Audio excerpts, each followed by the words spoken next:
الحمد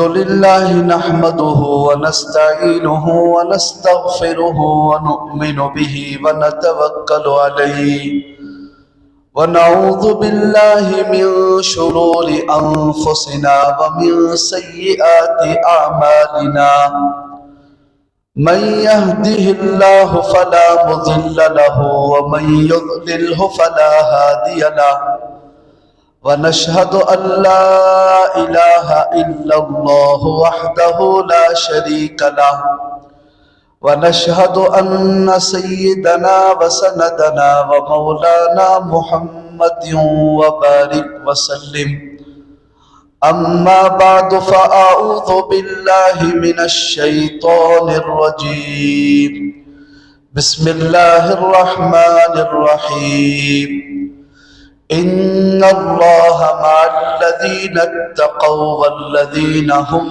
محسنون عن أبي ذر رضي الله عنه قال دخلت على رسول الله صلى الله عليه وسلم قلت أوصني يا رسول الله قال أوصيك بتقوى الله فإنه أزين لأمرك كله قلت زدني قال عليك بتلاوة القرآن وذكر الله عز وجل أو كما قال عليه الصلاة والسلام صدق الله العظيم وصدق رسوله النبي الكريم ونحن على ذلك لمن الشاهدين والشاكرين والحمد للہ رب العالمین۔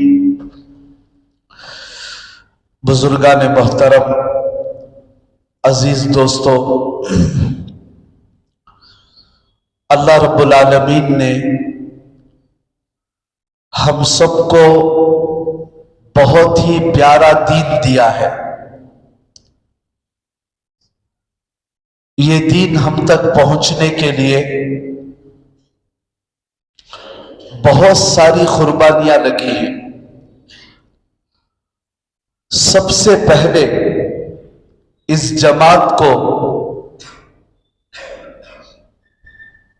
سب سے پہلے قربانی دینے والی جماعت اللہ کے نبی کی بات کو قبول کرنے کی والی جماعت، جن کو ہم لوگ صحابہ کرام کہتے ہیں، ان کا پوری دنیا کے لوگوں پر احسان ہے۔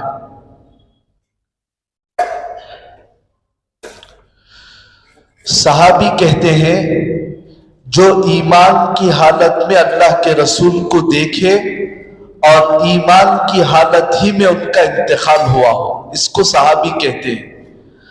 اور جو کسی صحابی کو ایمان کی حالت میں دیکھے اور ان کا انتقال ایمان کی حالت میں ہوا ہو، ان کو تابعی کہتے ہیں۔ تو یہ جو صحابہ اکرام کی جماعت تھی، انہوں نے بڑی قربانیاں دی۔ آپ علیہ السلام نے اپنی زندگی میں تقریباً 1.25 لاکھ صحابہ اکرام کی ایک ایسی جماعت کو تیار کیا جو قیامت تک آنے والے انسانوں کے لیے ایک نمونہ بن گئے۔